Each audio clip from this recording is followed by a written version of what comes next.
একদিন আমার বাবা মা আমাকে রেখে আমার ফুপুর বাড়িতে যায়।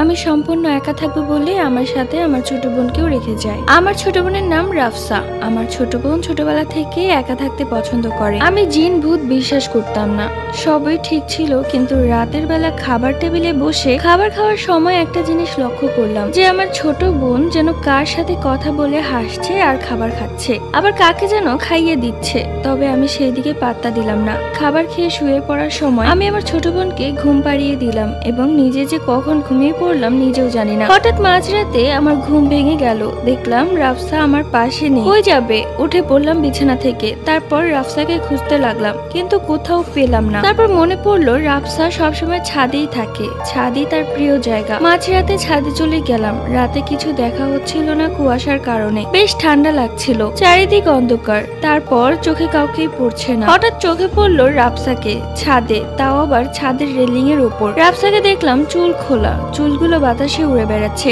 রাফসা কার সাথে যেন হেসে হেসে কথা বলছে, তার মুখে এক ভয়ঙ্কর হাসি। আমি তা দেখে বেশ অবাক হলাম। রাফসা রাফসা বলে ডাকলাম, কিন্তু সে আমার দিকে ঘুরেও তাকালো না। এরপর আমি আবার ডাকলাম, তখন সে আমার দিকে ঘুরে তাকালো। তার চোখ লাল এবং মুখে এক ভয়ঙ্কর হাসি। আমার এবার ভয় লাগলো। রাফসাকে দেখে মনে হচ্ছে তার উপর কেউ ভর করে আছে, কিন্তু আমি জিন বিশ্বাস করতাম না, তাই এই ব্যাপারটা আমি এড়িয়ে চললাম। রাফসাকে বললাম, তুই এত রাতে ছাদে কি করিস? রাফসা কোনো উত্তর দিল না। রাফসাকে আবার প্রশ্ন করলাম, তুই এত রাতে ছাদে কি করছিস? এবার রাফসা আমার দিকে এমন ভাবে তাকিয়েছিল যেন আমি কথা বলে দোষ করে ফেলেছি। আমার খুব বেশি ভয় লাগছিল।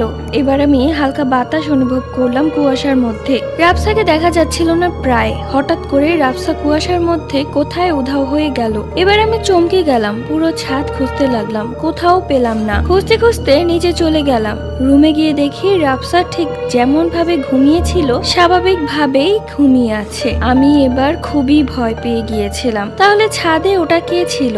ওটা কি রাফসার ছদ্মবেশে কেউ ছিল? আসলেই তো, রাফসার ছদ্মবেশে ওটা কে ছিল? তোমাদের কি মনে হয়, ওটা কি রাফসা ছিল নাকি রাফসার ছদ্মবেশে কেউ ছিল? অবশ্যই কমেন্ট করে জানাবে। আর এই ঘটনাটি লিখে পাঠিয়েছিল একটা আপু। তো ভিডিওটি ভালো লাগলে লাইক, সাবস্ক্রাইব। Bye bye.